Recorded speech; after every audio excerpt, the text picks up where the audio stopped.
नमस्कार, कसे आहात सगळे? आज मी तुम्हाला दाखवणार आहे पनीर भुर्जी। रोजची भाजी करून जर कंटाळा आला असेल आणि खूप खटाटोपही करायचा नसेल आणि तरी सुद्धा जर काहीतरी चविष्ट आणि चमचमीत खायचं असेल, स्पेशल असं, मुलांची नेहमी एक डिमांड असते, आई आज काहीतरी स्पेशल कर। तर ते स्पेशल असं जर तुम्हाला करायचं असेल तर हा व्हिडिओ तुम्ही नक्की बघा। आज आपण बघणार आहोत पनीर भुर्जी। ही पनीर भुर्जी करायला खूप सोपी आहे, पण चवीला खूप चटपटीत आणि खूप टेस्टी आहे।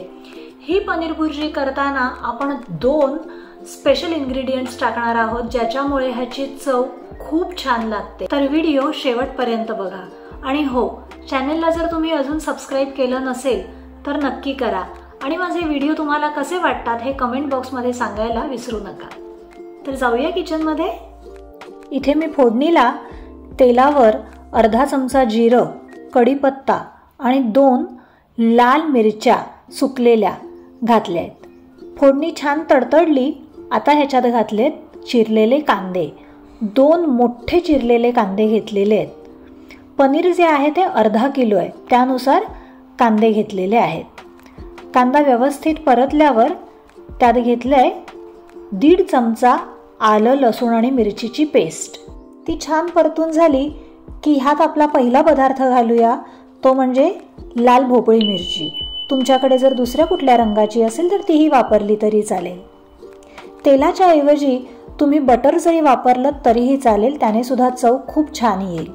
चवीनुसार मीठ आणि आता घालूया 2 मोठे चिरलेले टोमॅटो। कांदा टोमॅटो मी बारीक उभा चिरून घेतलेला आहे आणि तो संपूर्ण जेव्हा आपली पनीर भुर्जी तयार होईल त्यावेळेला तो दिसतही नाही आणि कळतही नाही, पण तुम्हाला जर बारीक चिरून घ्यायचा असेल तर तुम्ही तसाही वापरू शकता। छान वाफ काढून झालेली आहे आणि आता तुम्ही बघताय की आपली भोपळी मिरची, कांदा, टोमॅटो हे सगळं व्यवस्थित शिजलेलं आहे आणि मऊ पडलेलं आहे। तुम्ही पाहिलं आपण अगदी थोडं तेल घेतलं होतं, फक्त फोडणीपुरतं, त्यामुळे भुर्जी कोरडी पडू नये म्हणून आपण ह्याच्यात थोडंसं वेळोवेळी पाणी घालणार आहोत, गरज वाटेल असं। चपाती, पावाबरोबर थोडीशी ओलसर भुर्जी जास्त चांगली लागते। आणि आता वेळ आहे ती आपल्या दुसऱ्या स्पेशल इंग्रेडिएंटची, ज्याने आपली भुर्जी ओलसर होईल पण पातळ होणार नाही आणि चवीला एकदम खमंग लागेल। इथे मी 2 चमचे चण्याचं पीठ घेतलंय आणि हे चण्याचं पीठ आपण छान खरपूस भाजून घेणार आहोत। सगळे पदार्थ व्यवस्थित शिजल्यावर आता आपण घालूया सगळे कोरडे मसाले।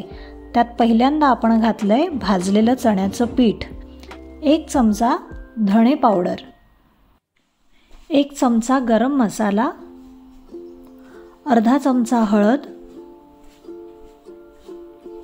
1 ते 2 चमचे लाल तिखट चवीनुसार।